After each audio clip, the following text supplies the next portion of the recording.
গীতাটা একটু ভালো করে দেখতে হয়। পদ্ম ফুলের দৃষ্টান্ত দিয়েছেন। পদ্ম ফুল জন্মায় কোথায়? তো কথা বলুন, কোথায় জন্ম? জলে। অবস্থান করে কোথায়? জলে। জল থেকে ওকে আলাদা করলে ও শুকিয়ে যাবে, মরমরে হয়ে যাবে, বাঁচবে না। বাঁচবে কি জল থেকে পদ্ম ফুলকে আলাদা করলে? অথচ পৃথিবীর প্রতিটা পাতা, প্রতিটা কাপড় জলে দিলে ডুবে গেলে নষ্ট হয়ে যায়, পচে গলে যায়, কিন্তু পদ্ম জলেই জন্মায়, জলেই থাকে, অথচ পচে না, শোভা পায় কেন? কারণ একটাই, জলে জন্মেছে কিন্তু জলকে নিজের মধ্যে টেনে নেয় না, নির্লিপ্ত থাকে। জলে আছি, জলে জন্মেছে, অথচ জল টেনে নেব না। অন্য পাতা, অন্য কাপড়, অন্য বস্ত্র জলে দিন, জল টেনে নেবে সুতোর মধ্যে, তাকে ওকে পচিয়ে দেবে, ধ্বংস করে দেবে। কিন্তু পদ্ম জলেই জন্মেছে, জলেই অবস্থান করছে, জল ছাড়া তার আলাদা অস্তিত্ব, সৌন্দর্য বাঁচে না, অথচ সে জল টানে না বিধায় শোভা পায়। ভগবান বললেন সংসারে থাকতে হয় তো এইভাবে থাকো। আছে আছে, ওদের ব্যবসা করতে হয়, চাকরি করতে হয়, দুটো টাকা রোজগার করতে হয়, ওদের দায়িত্ব পালন করতে হয়, কিন্তু মনকে বোঝাও এরা আমার চিরদিনের কেউ না। আচ্ছা আমি বলি, আমি এখন মারা গেলাম, মৃত্যুর পরে আবার কোনো নূতন শরীর নিয়ে জন্মালাম, কারণ আমি তো মুক্তি পাইনি, মুক্তি ভজন করিনি, তো আমার মৃত্যুর পরে আমি আবার একটা শরীর পেয়ে জন্ম নিলাম। এই জন্মের পিতামাতা স্ত্রীকে ওই জন্মে আমি চিনতে পারবো তো? সামনে এলে পারবো কি? পারবো না। আবার গত জন্মে যারা আমার স্ত্রী পুত্র ছিল, এই জন্মে তারা আপনার সামনে আসলে ভগবান ভগবান বলছেন, দেখো, বহুমেবে ব্যতীতানি জন্মানি তাবর্জুন। অর্জুন, তুমি আমি বহুবার এভাবে আসা যাওয়া করেছি, তোমার মনে নাই। আর ঠাকুর মশাই কি বললেন জানেন? মন্ত্রটা গলায় সাইনবোর্ড করে লিখে রাখতে পারলে ভালো হবে। ঠাকুর নরোত্তম দাস মহাশয় বলছেন, স্ত্রী পুত্র বান্ধব যত মরি যায়, শত শত আপনারে হও সাবধান। এইবার অন্তত সাবধান হও। এরকম হাজারবার বদলেছ এই দেহ, এই সংসার, স্ত্রী পুত্র, এবার অন্তত সাবধান হয়। এই সাবধানতা হলো এদের প্রতি আসক্তি, মমতাটা কমিয়ে সংসারে থাকো। সুধীবৃন্দ, আমাদের আমাদের ভগবান শ্রীকৃষ্ণ এসেছিলেন যদুকুলে। কোন কুলে এসেছিলেন? কেন জানেন? এই যদুর পিতা, দেখুন, যদু মহারাজ একবার, খুব মূল্যবান একটি কথা, যা ইতিপূর্বে আমি কোনোদিন আলোচনায় আনিনি, একটি নূতন মহিমা কথা। যদু মহারাজ একবার জঙ্গল দিয়ে যাচ্ছিলেন, এই কুলেই কিন্তু সাক্ষাৎ গোবিন্দ যদুপতি এসেছিলেন, এই যদুকুলেই। এই জন্য যদুপতি এক নাম ভগবানের। যদুকুলের উনি পতি, পরিপূরক। তো যদু যাচ্ছেন, কিন্তু দেখতে দেখতে কি দেখলেন জানেন? জঙ্গলের মধ্যে একজন হৃষ্টপুষ্ট বসে আছেন অবধূত। অবধূত কারা জানে? অবধূতকে চেনা সাধারণের পক্ষে সম্ভব নয়। যেমন রোগ নির্ণয় করা অভিজ্ঞ ডাক্তার ছাড়া সাধারণের পক্ষে সম্ভব নয়, তেমন নিজে সাধু না হলে, নিজে বিচারশীল না হলে অবধূতকে চেনা যায় না। অবধূত মানে যার আলু থালু বেশ, ছেঁড়া কাপড়, গা দিয়ে দুর্গন্ধ বেরোচ্ছে, কোনো কিছু সব অগোছালো, কখনো হাসছে, কখনো কাঁদছে, কখনো পাগলের মতো উন্মাদ হচ্ছে, কিন্তু তার মধ্যে পূর্ণ ভগবত জ্ঞান আছে, একে বলে অবধূত। এবং আপনারা লক্ষ্য করবেন, এই অবধূত বা মহতের সঙ্গ যতদিন না পাবেন, ততদিন আপনার ভাগবত জীবনে অগ্রগতি, প্রগতি, ভজন আসবে না। আচ্ছা চিন্তা করুন, আমাদের ভারতবর্ষের ইতিহাস দেখুন। মহারাজ পরীক্ষিত, তিনি এই চতুর্দশ ভুবনের চক্রবর্তী সম্রাট, তিনি কার কাছে গেলেন ভাগবত শুনতে? কার পাশে বসলেন? যার পরনে কোনো কাপড়ও নাই, সুখদেব গোস্বামীর নিকটে। এই তো, এই দেখুন, আমাদের ভাগবতের একটা ইতিহাস আছে, ভারতবর্ষের একটা ইতিহাস আছে। আপনি কার কাছে গেলে মঙ্গল পাবেন? উনি রাজা, কিন্তু যাচ্ছেন কার কাছে? যাচ্ছেন সর্বত্যাগী সুখদেব গোস্বামী। কার কাছে ভাগবত শুনতে হবে? কার কাছে গেলে আপনার আত্মকল্যাণ হবে? এই দেখুন, ভাগবত পরম্পরা, ইতিহাস সাক্ষ্য দিচ্ছে। আর ওদিকে রাজা রঘুগণ পালকিতে চড়েছেন, রাজা রঘুগণ যাচ্ছেন পালকিতে। তাকে আত্মজ্ঞান কে দিল? জড় ভরত, যে পাগল রূপে কথা বলে না, বসে আছে, সেই জ্ঞান দিল। আর যদু মহারাজকে তত্ত্বজ্ঞান দিয়েছিলেন এই অবধূত দত্তাত্রেয়। অর্থাৎ সব ইতিহাস বলছেন, সর্বত্যাগী মায়া মুক্ত ভজনানন্দী সৎ সাধুর কাছে যাও, রাজা হলেও যাও যদি কল্যাণ করতে চাও। ভাগবতের ইতিহাস পরম্পরা এটা শিক্ষা দিচ্ছে। আমরা যাই তো, সাধুর কাছে যান, জীবনের কল্যাণ মন্ত্র তিনিই আপনার হৃদয়ে জাগিয়ে দেবেন, তিনিই আপনার হৃদয়ে জাগিয়ে দেবেন। যে প্রকৃত ত্যাগ, প্রকৃত বৈরাগ্য, তাদের কাছে গেলে হবে। দত্তাত্রেয়কে দেখে, অবধূতকে দেখে যদু মহারাজ সাধারণ না, এই কুলে ভগবান আসতে যাবেন কেন? কারণ যদু মহারাজের পিতা যজাতি, যজাতি অভিশপ্ত হয়েছিল জানেন তো, তার যৌবন চলে যাবে।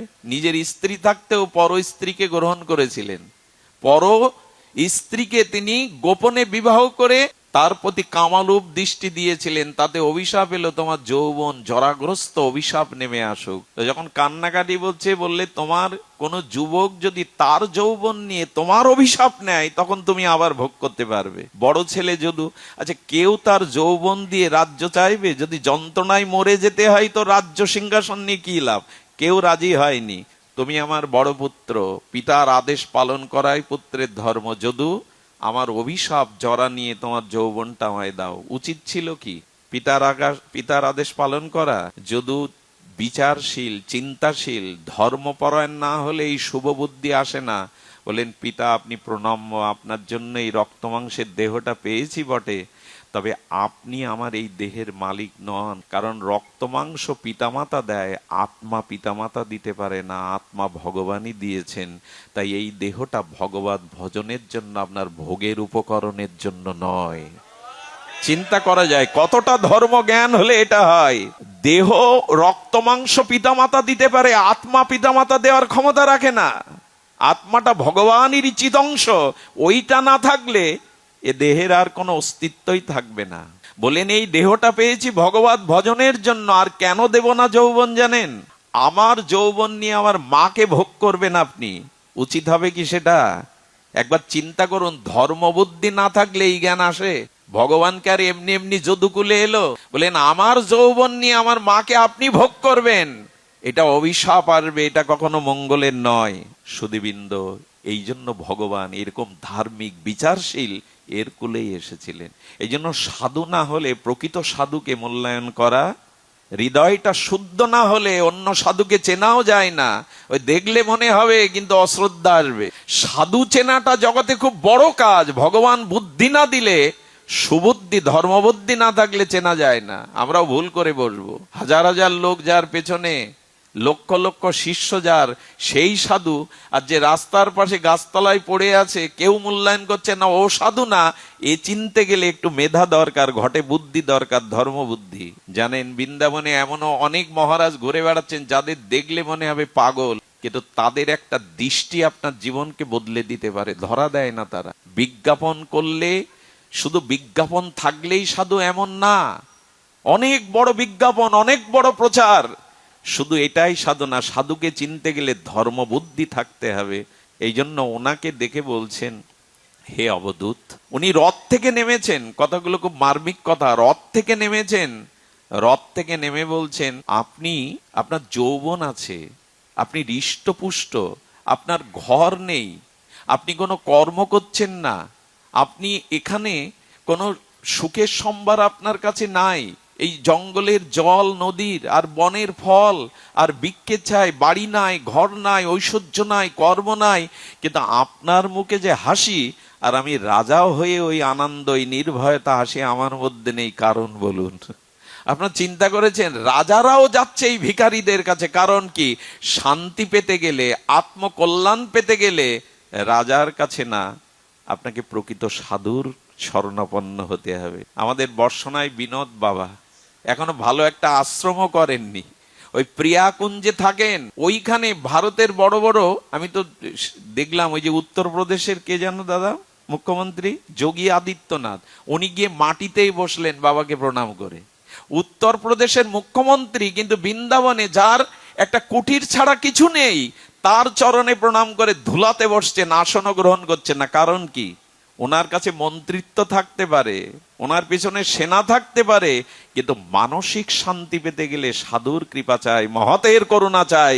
এইটা বুঝে রাজারাও মহারাজারাও চলে যান সাধুর চরণে। তাহলে সাধুর মধ্যে আছেটা কি? সাধু সঙ্গ আপনি করবেন কেন? হৃদয়ের শান্তি পাওয়ার জন্য। তাদের একটা শুভ দৃষ্টি আপনার জীবনে পরিবর্তন আনতে পারে, এজন্যই সাধু সঙ্গ। এই জন্য তিনিই ভাগ্যবান যিনি সাধু সঙ্গ করতে সামর্থ্যবান। যার ভাগ্যে সাধু সঙ্গ হয়েছে, ইনিই ভাগ্যবান। রাজপদ আজ থাকতে পারে, রাজ সিংহাসন আগামীকাল থাকবে, এর কোনো কথা নেই, কিন্তু সাধুর সাধুত্ব ভজন মহিমা অনন্তকাল ধরে থাকবে। এই জন্য জীবনের আত্মকল্যাণের জন্য মহতের কাছে যান। মহৎ কৃপা বিনা কোনো কার্যে ভক্তি নয়। কবিরাজ কৃষ্ণ গোস্বামী চৈতন্য চরিতামৃত স্বর্ণ ফলকে লিখে দেখেছেন, কোনোদিনই তোমার কল্যাণ হবে না, কৃষ্ণ ভক্তি হবে না, যদি মহতের কৃপা না পাও। ভগবানের পিছনে কেউ ছুটবেন না, আগে মহতের পেছনে ছুটুন, মহতের সেবা করুন, মহতের সঙ্গ করুন, তাকে শ্রদ্ধা করুন, তিনি কৃপা করে আপনাকে ভগবত চরণে দেবেন। গুরু কৃপা, বৈষ্ণব কৃপা, মহৎ কৃপা এটি জগতে প্রয়োজন। সুধীবৃন্দ, আমি সময় কালক্ষেপণ করব না, আপনাদের অত্যাচার বেশি করব না, তবু এইটুকু বলি, এই মমতা বা আসক্তি কমানোর উপায় জানতে হবে। এইটুকু জানতে পারলেই আসলে যে, আচ্ছা একটা কাপড় জলে দিয়েছেন, জলে কাপড় ভিজালে কি হয়? জলটা কের মধ্যে প্রবেশ করে? কিসের মধ্যে? কাপড়ের সুতার মধ্যে। এবার জল আর কাপড় আলাদা করতে গেলে কি করতে হবে? নিগড়াতে হবে। আমরা যে আসক্তিটা দেহ স্ত্রী পুত্র সংসারকে দিয়েছে, এটা এবার নিগড়াতে হবে। নিগড়িয়ে যে আসক্তিটা এদের দিয়েছেন, ওটা ভগবানকে দেওয়াই হলো ভজন। ওইটাই প্রেম। অনন্য মমতা, বিষ্ণু মমতা, প্রেম সঙ্গতা। ভক্তি আর কিছু নয়, প্রেম আর কিছু নাই। যে আসক্তিটা আমারটা এদের প্রতি দিয়েছি, ওটা বিবেক বিচার দ্বারা ভগবানকে ওই মমতা আসক্তি দেওয়ার নামই হলো প্রেম। সহজ কথা। যে আসক্তিটা দেহকে, স্ত্রী পুত্রকে, সংসারকে, বিত্ত বৈভব, বাড়ি গাড়িকে দিয়েছি, ওই আসক্তিটা বিবেক বিচারের দ্বারা ধর্মবুদ্ধি দিয়ে নিগড়ে আসক্তিটা ভগবানকে দিন। এটার নামই প্রেম, এটার নামই ভক্তি। অনন্য মমতা বিষ্ণু, অন্য বস্তুতে মমতার অভাব, ভগবানে পূর্ণ মমতা সমর্পণ, এরই নাম ভক্তি। এটাই আমাদের আচার্যরা বলেছেন।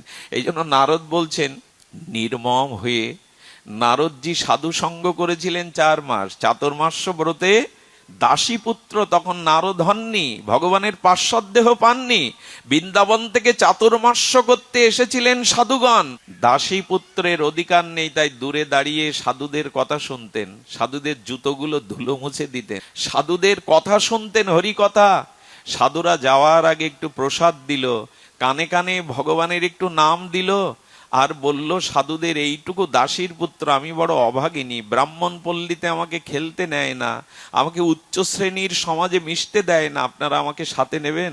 বললেন, তোমার বিধবা মা তোমার অবলম্বন, মা যতদিন বেঁচে আছে ততদিন তুমি এসো না, মা মারা গেলে তবে জঙ্গলে এসো, আমরা তোমার দেখা দিয়ে কৃপা করব। নারদ ঘুমাতেন আর বলতেন, মা মরবে কবে? এ কথা শুনলে যারা বিষয়ী লোক, যারা তার্কিক লোক, তারা বলবে একে নামিয়ে দাও। মার মৃত্যু কামনা করে কেউ? নারদ কামনা করছে কেন জানেন? আমার মা অল্পতে বিধবা হলো, তারপর লোকের দুয়ারে দাসীর মতো খাটে গালাগালি খায়, ভগবান আমার মাকে নিয়ে নাও না তোমার কাছে, এই যাতনা থেকে আমার মাকে মুক্তি দাও না কেন? দেখুন, এটাই হলো বিচার। আমার মা যদি ভগবত চরণে ফিরে যায়, আত্মাকেই দাসিত্ব করতে হবে না, অভিশাপ বহন করতে হবে না। তাই মার মৃত্যু কামনা করতে লাগলো সাধুদের চরণে, ভগবানের চরণে। একদিন যখন গোদহন কালে গোদহন করতে যাচ্ছে, একটা সর্প দংশন করলো, মা মারা গেল, কাঁদলো, মার বুকে জড়িয়ে ধরে কাঁদলো, মার সৎকার করলো, করে বলল, এবার আমি মুক্ত, এবার আমি মুক্ত। নারদ এমনি এমনি হয়। এই যে আসক্তি, এই আসক্তিটা কমাতে হবে। আমি সংসারটার, আমাদের বৈষ্ণবপদ বাবাজি মহারাজ প্রাতঃস্মরণীয়, তিনি সংসারটার নাম দিয়েছেন চলচিত্র। কি দিয়েছেন মা? চলচিত্র। আমি সময় বেশি নিচ্ছি না বাবা, বলে আপনারা তো বলবেন না, কিন্তু আমি আমার অনুভূতিতে আমি ছেড়ে দিচ্ছি, কিন্তু শুনুন, সংসারটা হলো চলচিত্র। কি চিত্র? আচ্ছা, সিনেমা হলের মধ্যে পর্দায় ছবি, সিনেমা আমি দেখেছি ছোটবেলায়, অনেক সিনেমা দেখেছি হলে গিয়েই, তো ওখানে দেখবেন লাইটগুলো অফ করে দেয়া হয়, মানে পর্দাতে সিন আসার আগে লাইটগুলো, আচ্ছা লাইট যদি সব জ্বালা থাকে, পর্দার ছবিগুলো ভালো স্পষ্ট দেখা যাবে। তো উনি বলছেন সংসারটা চলচিত্র কেন জানো? সংসারটা ভালো লাগে, দৃশ্যগুলো ভালো লাগে, বাস্তব মনে আমাদের অজ্ঞানতা আছে বলে। ওই যে আলো নিভিয়ে দিয়েছে, সংসারটা ভালো লাগে, অজ্ঞানতা আছে বলে এদের এত ভালো লাগে, এদেরই আপন মনে মনে হয়।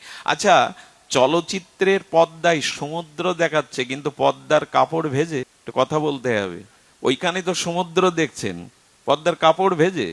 আচ্ছা, টেলিভিশনে দেখছেন ঢাকায় কোনো ফ্যাক্টরিতে আগুন লেগেছে, না লাগুক সেটাই প্রার্থনা করি, যদি লাগে লাইভ সম্প্রচার করেন সরাসরি। আচ্ছা, টিভির মধ্যে যে লাইভ সম্প্রচার দেখছেন, ফ্যাক্টরির আগুন দাও দাও করে লেলিহান শিখায় জ্বলছে, ওই আগুনটা সত্য না মিথ্যা বলতে গেলে একটু কষ্ট হবে। লাইভ সম্প্রচার করছে তো, সরাসরি দেখাচ্ছে তো, সত্য নয় তো কি? কিন্তু আবার আমাদের সাধুরা বললেন সত্যও না মিথ্যাও না, বলে সে আবার কেমন? বলে ওই রকম, যদি আগুনটা সত্য হতো তাহলে প্রথমেই টিভিটা পুড়ে যেত, আগুনে দিয়ে দেখুন পড়ে কি? পড়ে না, ওটা ক্যামেরার লেন্সের মধ্যে দিয়ে দৃশ্যটাকেই দেখানো হচ্ছে। তেমন পর্দায় আগুন লেগে যায়, পর্দা পড়ে তো। পৃথিবীতে প্রথম যখন সবাক চলচ্চিত্র এলো, এক গ্রামের কৃষক, মূর্খ কৃষক দেখতে গেছে ইন্ডিয়ান সিনেমা, এক সাধুর মুখে শুনেছিলাম। তো মনে করেছে সামনে বসলে ভালো দেখা যায়, এখানে একেবারে সামনে বসেছে, ট্রেনটা আসছে প্রথম সিনে, ট্রেন আসতে দেখে সে হুড়মুড় করে চেয়ার টেয়ার ভেঙে, বাঁচাও বাঁচাও, ট্রেন আমার চাপা দিতে আসছে। বলুন তো, ওর মধ্যে ট্রেন কি আপনাকে চাপা দেয়? সংসারে যা দেখছো এটা প্রকৃত সত্য নয়, সত্য আছে এর আড়ালে। ভগবানই একমাত্র সত্য, জগৎ সত্য নয়, জগৎ চলচ্চিত্র। আচ্ছা, একটা দৃশ্য দেখবেন, চলচ্চিত্র বা টিভির পর্দায় সিনটা যদি আটকে থাকে 20 মিনিট, চলচ্চিত্রের এরকম হলে কি করতো মানুষ? গালাগালি ছুটতো, জুতো ছুটতো। তো সংসার চলচ্চিত্র কেন জানেন? এখানে কোনো জিনিস স্থির, সব চলে গেছে, বাবা চলে গেছে, ঠাকুরদা চলে গেছে, পূর্বপুরুষ চলে গেছে, যৌবন চলে গেছে, শিশুকাল চলে গেছে, কৌশল চলে গেছে, পৌরত্ব চলে গেছে, সব যাচ্ছে কি না? স্থির আছে কোনো কিছু? বলুন না, আপনি স্থির আছেন? কৌমারাং যৌবনাং যথা জরা, আপনি কিশোর ছিলেন, শিশু ছিলেন, যৌবনে এসছেন, ধীরে ধীরে মৃত্যুর পথে। কোনো কিছুই, চলচ্চিত্র মানে সবকিছুই সরে সরে যাচ্ছে, কোনো কিছু এখানে স্থির। আপনি কেন আঁকড়ে ধরতে চেষ্টা করছেন? কিন্তু অদ্ভুত কাণ্ড কি জানেন? কোটি কোটি টাকা বাজেট করে এইসব চলচ্চিত্র করা হয়, আর কোটি কোটি টাকার এই গল্পগুলো শুধু গল্প মাত্র, বাস্তব না। তাই মানুষ দেখে, কাঁদে, হাসে। কোটি কোটি টাকা ব্যবসা করে এক একটা চলচ্চিত্র, ভারতের চলচ্চিত্র। অথচ এই দেখছে, এতেই কাঁদছে, এতেই হাসছে, এতেই কল্পনার সাগরে ভাসছে। কিন্তু ভগবান যে সত্য, ভগবানের ভজন যে সত্য, তা কেউ দেখছে না। আর এই চলচ্চিত্র মানে কি? সব সরে সরে যাচ্ছে, এখানে কোনো কিছু স্থির না। মনে পড়ে আপনাদের সেই কথা? ভাগবতে একটা উপাখ্যান আছে, এটা চরম উপাখ্যান, আমার তো এত হৃদয়ে স্পর্শ করে এটি। আমাদের এক রাজা ছিলেন, ভাগবতের সেই রাজা অত্যন্ত ন্যায় বৎসল, প্রজা বৎসল, এবং তিনি ন্যায় বিচারক। সেই রাজার প্রার্থনা সমস্ত সমস্ত প্রজারাই করেন। এক ঋষি বহু বছর তপস্যার পরে দেবতা তাকে একটা ফল দিল, যে এই ফলটা গেলে 100 বছর রোগ হবে না, 100 বছর যৌবন অটুট থাকবে, 100 বছর আপনি নিরোগ দেহ পাবেন। ঋষি বললেন, আমি তো তপস্যার দ্বারাই ভগবান পাবো, মুক্তি পাবো, এ ফলে আমার কি কাজ? এই রাজ্যের রাজা বড় ধার্মিক, এই রাজ্যের রাজা বড় ন্যায় বিচারক, রাজাকে যদি এই ফলটা দেওয়া যেত, 100 বছর বেঁচে থেকে প্রজাদের কল্যাণ করতে পারত, প্রজাদের আত্মকল্যাণ, ন্যায় বিচার করতে পারত। রাজ দরবারে গিয়ে বললাম, আমি ঋষি, এই ফলটা দেবতার থেকে তপস্যায় পেয়েছি, এটা আপনি আজকে খাবেন, খেলে 100 বছর নিরোগ শরীরে দীর্ঘ আয়ুতে আপনি প্রজাদের সেবা করতে পারবেন। আচ্ছা, হাতে কোনো প্রিয় বস্তু এলে মানুষের কার কথা মনে পড়ে? যাকে সে সব থেকে ভালোবাসে, যার প্রতি যার সব থেকে মমতা, মনে পড়ে যদি তাকে একটু দেওয়া যেত। রাজা রানীকে প্রচন্ড ভালোবাসে, প্রচন্ড বললাম, জানি না শব্দটা ঠিক হলো কিনা, কেউ কেউ আবার এখন কঠিন বলে। তো এরকম কঠিন বা বাস্তবতায় খুব মোহগ্রস্ত রানীকে ডেকে বলছে, রানী তুমিই তো আমার সব, তোমার ভালোবাসাই তো বেঁচে আছি, এই ঋষির দেওয়া ফলটা তুমি পাও, 100 বছর তোমার যৌবন অটুট থাকবে, নীরব থাকবে, তুমি সুস্থ থাকলে তাতেই আমার আনন্দ। রানী বলছে, আমাকে এত ভালোবাসো, আমার সুখের জন্য আমার হাতে তুলে দিলে? রাজা রাজকার্যে যখন চলে গেলেন, তখন রানী মনে মনে ভাবছে, আমি যাকে ভালোবাসি তাকে যদি দে। চলচ্চিত্র দৃশ্য সরে সরে যাচ্ছে, স্থির নয়। রানী ভালোবাসে ওই রাজার সেনাপতিকে, রাজা এটা জানে না। রাজা মনে করে বসে আছে আমারই সব। এই পৃথিবীর কেমন কঠিন বাস্তবতা জানেন? বিদেশে গিয়ে রাজমিস্ত্রির কাজ করে, রেখে গেছে 1 বছরের শিশু আর তার স্ত্রীকে, টাকা পাঠায় আর বলে, ওগো ছেলেটাকে ভালো খেতে দিও, দুধ কিনে দিও, যেন অযত্নে বড় না হয়। মাথার গাম পায়ে ফেলে টাকা পাঠালো। এটা উল্টেও হয়, স্ত্রীর বেলায় যেমন হয়, স্বামীর বেলায়। এই স্ত্রী কি করে জানেন? পর পুরুষের সাথে সম্পর্ক করে এই ছেলেটাকে কেটে নদীতে ভাসিয়ে দিয়ে ওর হাত ধরে চলে যায়। এই হলো জগৎ। আমরা এখনো বুঝতে পারছি না এই জগতের মোহ মায়া কিরূপ বুঝতে মাকড়সার জাল এটা, এখানে আঁকড়ে পড়ে মাকড়সা জাল বনে ওখানে সুখে থাকবে বলে বাড়ি গিয়ে দেখুন আশেপাশে গিয়ে ওই জালেই ওই মরে পড়ে থাকে। আর যাদের সুখের জন্য জাল বনে, ওর মরার পরে ওর শরীরের অংশগুলো ভেতরের ওরাই কুরে কুরে খায়। গিয়ে দেখুন ওই ওখানে গিয়ে দেখুন মাকড়সার ভেতরে কোনো পদার্থ নাই। কে খেলো? ওই যাদের সুখের জন্য জাল বনেছিল ওরাই কুরে খেলো। এদিকে আমরা বুঝি কাদের জন্য জীবনটাকে উৎসর্গ করে দিয়েছে। আগে 1 লিখুন, তারপরে 0 দিন, তাহলে 10 হবে মান। আরো যত শূন্য দিয়ে পারেন কোটি অযুতে পৌঁছাবে। একটাকে মুছে ফেললে 0 0ই। আগে জীবনে ভগবানকে রাখুন, তারপরে স্ত্রী পুত্রকে রাখুন, তবে তার মান দাঁড়াবে। একটাকে মুছে ফেললে 0 0ই থেকে যাবে। আগে 1 বসান, তারপরে তো 0 দিন, নালে শূন্যের আলাদা কোনো মান নাই। সুধীবৃন্দ, রানী সেনাপতির কাছে রাত্রে গিয়ে বলছে, তোমায় ভালোবাসি, তোমার যৌবন অটুট থাকলে আমারই তো সুখ, এই ফল তুমি খাও। দৃশ্য বদলাচ্ছে, চলচ্চিত্র। ওই সেনাপতি ভালোবাসে ওই রাজ্যের রাজবেশ্যাকে। আমি গল্প শোনাচ্ছি না, ভাগবতের কথা, দার্শনিক সর্ববেদান্ত সার ভাগবতের কথা। ও ভালোবাসে রাজবেশ্যা, তার যৌবন বলিহারি, তার রূপের ছটায় আলোকিত। রাত্রে সেই পতিতাকে, বেশ্যা রাজবেশ্যাকেই বলছে, আমি তো তোমায় ভালোবাসি, রানীকে রেখেছি তার সম্পদের জন্য, তুমি আমার প্রকৃত ভালোবাসার প্রিয়া, এই নাও এই ফল তুমি পাও, তুমি পেলে, তোমার যৌবন অটুট থাকলে আমি সুখী হব। বেশ্যা তাকে বিনোদন দিয়ে আনন্দ দিয়ে পাঠিয়ে দিল, আর মনে মনে ভাবলো সবই ভগবানের ইচ্ছা। বেশ্যা হাতে করে বলছে, এই পাপ জীবন, দেহ পুজীবিনী হয়ে কত পাপ করেছি, কোনো ভালো কর্ম করিনি। এই ফলকে 100 বছর বেঁচে থেকে নিরোগ থেকে আমি কি করব? জগতের পাপ বাড়াবো, তাছাড়া তো কিছু হবে না। আচ্ছা, এই ফলটা যদি আমাদের রাজাকে দেওয়া যেত। এই ইচ্ছাটা কে জাগাচ্ছে? ভগবানই জাগাচ্ছেন। এই দেখুন, চলচ্চিত্রের তো গল্প শোনেন, ভাগবতের চলচ্চিত্র দেখুন, এটা সাক্ষাৎ চিত্র, চলচ্চিত্র নয়। ওই ফলটা ভোরবেলা রাজার দুয়ারে গিয়ে বসে আছেন। আসতে রাজার দুয়ারে গিয়ে বসে আছেন অনুমতির অপেক্ষায়। রাজবেশ্যা এসেছে রাজা দর্শন করতে দরবারে। রাজা বললেন, অনুমতি দেওয়া হলো, আসতে দাও।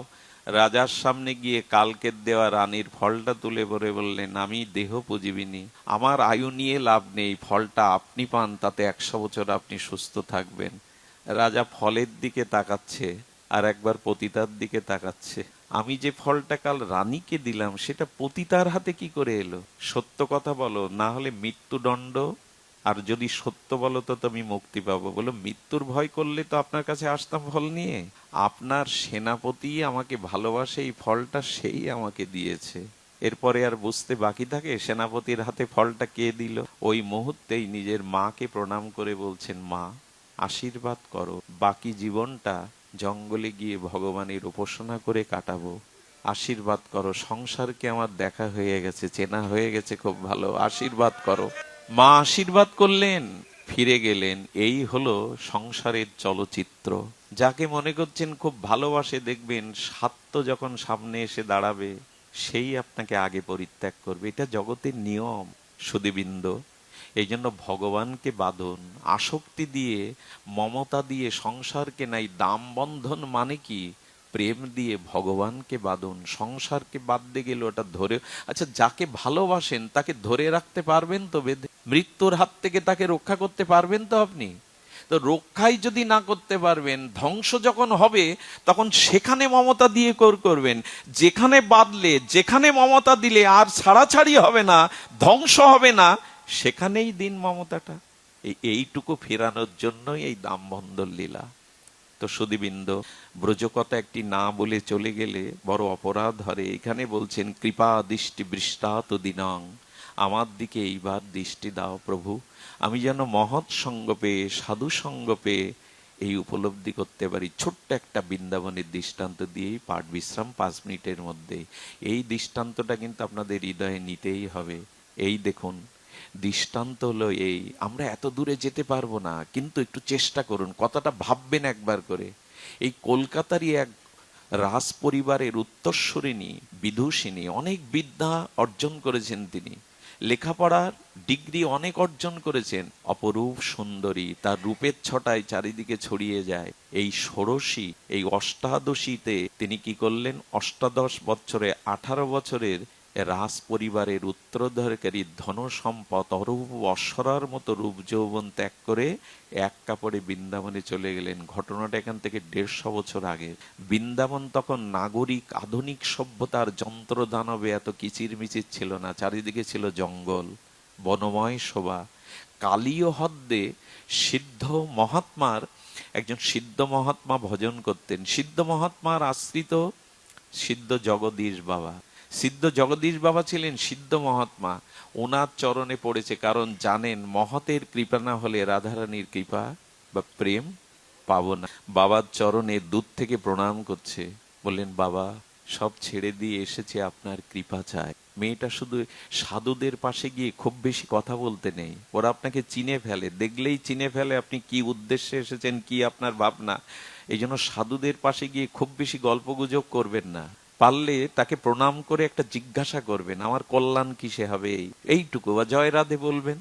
খুব বেশি বকর বকর করলে ওরা বুঝে ফেলবে, বাচাল মুখ খুলবে না, তখন আপনাকে এড়িয়ে যাওয়ার চেষ্টা করবে। বাবা আমি নির্জলা একাদশী করি, বাবা আমি 16 মালা জপ করি, এগুলো শুনতে চেয়েছেন সাধু আপনার কাছে? উনি আপনাকে দেখেই বুঝতে পেরেছেন আপনি কি উদ্দেশ্যে, কি আপনার ব্যক্তিত্ব।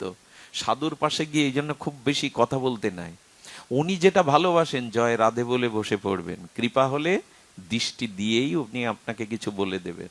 সুধীজন বললেন বাবা ছেড়ে দিয়ে আপনার চরণে এসেছে, আপনি কৃপা করুন। রাধারানীর চরণ চিন্তায় নিত্য নিরন্তর ফল্গু ধারার ন্যায় বয়ে চলেছে হৃদয়ে রাধারানীর চিন্তা। চোখ তুলে একবার তাকালেন জপ করতে করতে, তাকিয়ে কি বললেন জানেন, ফিরে যা, এই রূপ যৌবন নিয়ে এখানে টিকে থাকতে পারবি না, এই রূপজন নিয়ে এখানে টিকে থাকতে পারবি না, যা সংসার কর, ছেলে মেয়ে বড় হলে তখন আসি, যা যা। আচ্ছা বাবা কি যেতে বললেন? কি মনে হয় আপনাদের?